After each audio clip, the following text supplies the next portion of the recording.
We will be reading through the columns, however the reading is very fluid, so you may pick up a message over here that actually matches one in the corner, so feel free to move the messages around and connect them with another one as you are particularly connected to or piques your interest. With this first one here, the Page of Pentacles, Appreciation and Wedding, well, that's a really positive row to begin with for a start. So the Page of Pentacles is often known about opportunity or something happening coming to you. The pages are initiators in life. They're strategic, either people or energies around us that often start something off. Some of you may have been contemplating starting a new business or applying for a new job or sending your CV out there or pondering on ways to make more money or invest your money. And often when the page is around, this is something that can happen. So that seems like a positive, opportunistic way to start your month for May. The other perspective of the page, as we said, he could be a person and he could be very much like yourself, so the earth sign person. He may be a younger person and possibly a younger male person. So for some of you, this might be your friends or it might be your children or your siblings who you are thinking of at this particular time, and they may be in your life. They may have turned up suddenly, or you may be spending more time with them than usual, and it feels as though there's appreciation around this matter, which is what this card is. It usually signifies a deep appreciation of your worth in life, of the value that you offer others one way or another. Again, this could be value at work or value as friendships. And with the wedding card beneath, there could be this whole appreciation from a partner or family members, or some of you may be going to a wedding or a function similar, like a happy celebration, and you may be meeting these family members you haven't seen for a while, or this young Page of Pentacles, and you just all have this wonderful connection of love and appreciation for each other. The wedding card is of itself a testament to our devotion and service and union and respect within a relationship. The message was originally intended within the relationship of a wedding. So for some of you, this could literally be either an invitation to attend a wedding or an invitation to be married, or it could be your own wedding or a family wedding that you're going to, or friends. And if it's not, it could also be a message to say that there is possibly appreciation for you within your intimate romantic relationship, and perhaps that's being shown back to you right now, or perhaps you don't feel there is, or you haven't noticed it, or you are pondering it. It feels as though you could say to yourself, hey, actually, I think people do appreciate me, and I think they do value the worth I am within a family unit or society or community. So again, I've said this in a couple of the other readings, it's the card mix that I'm using that seems to give off such huge extrapolation of meanings within the reading. So it's possibly been an odd dynamic of cards for me to pick. There's many, many different conjunctive meanings for each card and each row and each layer as we go through them. So I think, as I said at the beginning, it's important that you pick which references you most specifically and see how you feel into the situation. I also say check your rising and your moon signs, because you might find some really interesting information within those as well. Let's move to the second row. We have the King of Swords, or the second column. The King of Swords, the Goddess of the Moon, and at the bottom, be honest with yourself. So again, guys, this could be a situation around an air sign person, possibly a male air sign person, but it doesn't have to be. Now, sometimes these people relate to someone that you associate communication with, such as a lawyer or legal documentation or legal implications in life. It can also be something like an accountant or the tax man or a real estate agent or a banking manager. So there could be something along those lines with some of you, and you might be pondering, am I feeling right about this situation that I might be thinking of signing up into or moving into or communicating with someone? And it feels as though with the Goddess of the Moon, that insight or knowledge which has been previously hidden is there and available for you if you look a little bit deeper. And I think if you look a little bit deeper around these subject matters where this air sign person could be involved, and remember this could be like a close relationship or friends or family as well, or work, it can be anything. But if you take a little bit of a closer look around any questions you've got regarding a situation with this type of person, or a dealing that you're about to be doing with them, or pondering should you sign something or buy something or invest in something, you're going to find some sort of answers that were not previously either available, or you didn't see them, or they were being hidden. Now that could come back to being down here, this be honest with yourself, that might come back to you saying, well, I'm wondering if this is the right thing to do anymore.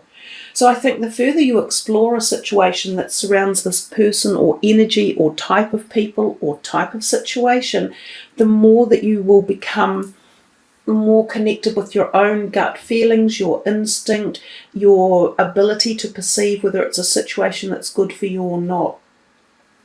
It could be a relationship, it could be a new relationship coming. You might meet this person, and again you might be thinking, well, do I want to be in a relationship? Do I think he's the right person for me?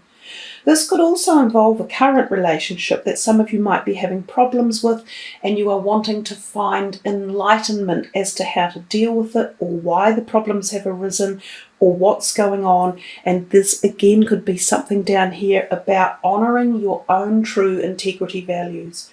So if there is something in your life that doesn't feel to fit the key properly at the moment, don't necessarily push it, but expand on the opportunities of finding an answer and finding a way to solve it before you push yourself into something that you could possibly regret.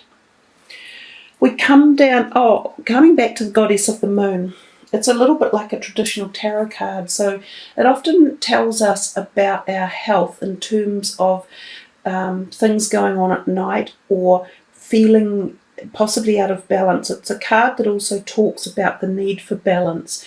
So sometimes this can be referring to our physical health. So it's a time to ponder about balancing our bodily needs and our hormone needs and our emotional needs, and to make sure that they're all in balance. When we connect with the light and the dark, and the day and the night, and the male and the female in us, the yin and yang type cycles in life, when we've got that all in balance, flow is so much more available and quick and ready and inspirational. So sometimes there can be a blockage at some level when the goddess of the moon card comes, but when you connect with it, there's this powerful surge of energy about finding insights and doors and pathways and availability to move on to something fresh. Let's come to this one here, and we have the Knight of Cups, cornucopia, and an opportunity to forgive. Again, I would suggest to you guys that this is a fairly enlightening row. You know, these are positive cards down here. The first two can represent literally the energy of love in our life, and in real terms, love should surround everything around us anyhow, love and light. But the Knight of Cups is known as sometimes the proposition of love coming to you, or someone who offers that generous support or energy or vibrational context of love. It doesn't have to be romantic. It could be community love, friend love, love that supports you or nurtures you when you need it most. It can be, of course, romantic love as well.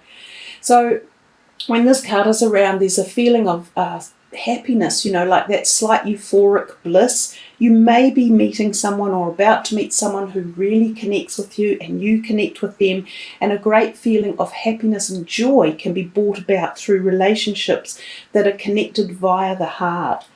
And we come down to the cornucopia, and we see this number 11 it is, but it's this beautiful card of a wealth of bliss and harmony type energies and magic, and in a forest with butterflies and angels and fairies and food and harvest and the rays of the sun.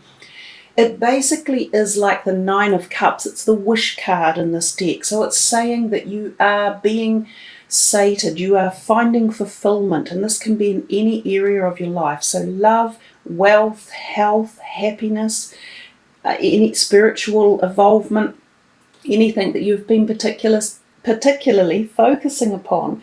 And of course, we had that in your words, intention, focus on what it is you want, and spend energy focusing on the things that you want, because you will get great flow from that. Well, this is the card of great flow. And it can often come about when you have been putting something to work in the background and the wheels have been turning and your dreams have been formatting and they've now been implemented a little bit. So this person could be, as I say, a romantic person coming into your life, or it could be a family member, again, a slightly younger person possibly, and a water sign energy person that you might be spending time with or connecting with or reconnecting with as well. It could be a family member like a younger sibling or a cousin or a nephew or a niece or something along those lines. And there may have been something previously where there was a patchiness around the relationship, but it might be healing a little bit. So there might be this opportunity to have this person come back into your life and for you to feel, my God, everything's flowing. So yes, we are moving into the cycle of forgiveness and forgetting and supporting each other again. For some of you, it definitely is. Someone's coming back, or you're reconnecting, or you're allowing something in the past that separated you one way or another, whether it was a physical argument, or it was a differing of belief systems, or a differing of where you wanted to head in the future. But it feels as though there's a reconnection and a regathering, which could be quite joyous and joyful. So some of you, this is new people coming in, and for others, it's feels like family members who you might be reconnecting with after a time apart, and there is this wonderful feeling of, I'm just so happy about it, and you seem to let go of what might have been a grudge or holding on to an annoyance or a grievance about it all. So it feels really, really positive. We come here next to the last one, the Queen of Rods, then the strategy, and the what do you desire. So the Queen of Rods is again, she's probably a person, or possibly she can be a middle-aged type woman often, and she can be a fire sign energy. However, this could be some of you with a rising sign or a moon sign that's a fire sign. If it's someone in your life, she can sometimes be an employer or a friend, or possibly something like a sister. She has really creative passion. She's a great person to go to for ideas, for stimulating things, for firing things up, for starting projects. So this could be, again, for some of you, the starting of something new in your life, like a project that you've been burning away and wanting to kick into action. She can be the card that ignites this fire and kicks you into the action. So she could either be that energy that you will pick up and fuel yourself, or she could literally be someone who comes in and helps this to happen. So as I say, she could be a family member or possibly a potential employer as well. Overall, she's a fairly positive card, unless you've had an issue with her, in which case there could be fireworks. So there could be a mending of things that need doing, or changing towards how you're dealing with her, or the strategies may need changing. And that's the card underneath. A strategy basically is very similar to what the picture on here shows us. This is a journal and there is a pen there. So strategies can be about realigning something or pathway that you're heading on, or that you've become stuck with, or a situation or a person, and you need to, the card when it turns up is telling you need to change the way you're either looking at something or dealing with it or planning it. So quite literally, and we've talked about the dream journal over here, and you're getting another message about journaling here, it could be really powerful for you guys to be writing things down in the month of May. And as you write things down, like ideas or situations or plans, you go back and read them a little while later, like a few days or a day or a week or whatever, and you often go, I think I can add to that, or I can extend on it, or, oh, I think I should take that out. So diarising or journaling can be very, very powerful, and it can also even give you the words that you need to say or to paraphrase in a situation, or with a person, or with an application, or with a legal term or thing that's going on. So the strategy could be worthwhile for you, and it could be really important. It also ties in a little bit with the one down the bottom when it says, what do you really desire?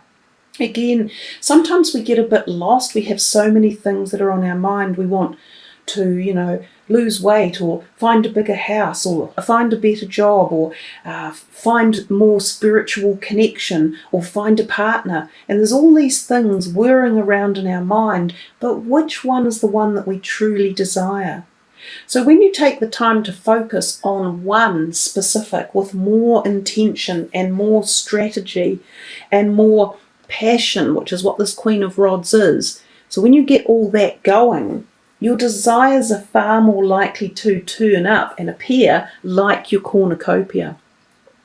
All this over here, and it's also golden looking, even this gold down here in this card, has the feeling of gold dust in the air for you Virgos. So it feels as though there's some appreciation coming your way from people. It feels an active, busy month in May, as if you're seeing a lot of people or hearing from them, or they're involved in your life, or their energies are what you pick up. So you're not acting so much in your normal, Virgo way. You might be tempted to be more communicative or more passionate or more, loved up or something. So there's a whole heap of stuff going on for you in May that opens doors, brings in love, brings in a bit of happiness, brings in some ability to allow forgiveness and any grudges or stuff that have been held on, and moving on and being truthful to yourself and aiming for your desires. So I think you've got a golden reading, guys. It's really beautiful colour tones and palettes. It's very pretty, and there's a lot of special messages in the reading for you. So thank you for joining me, Virgo. I do wish you a wonderful May, and feeling the love and the successes, and planning some new strategies to take you forward into the rest of the year.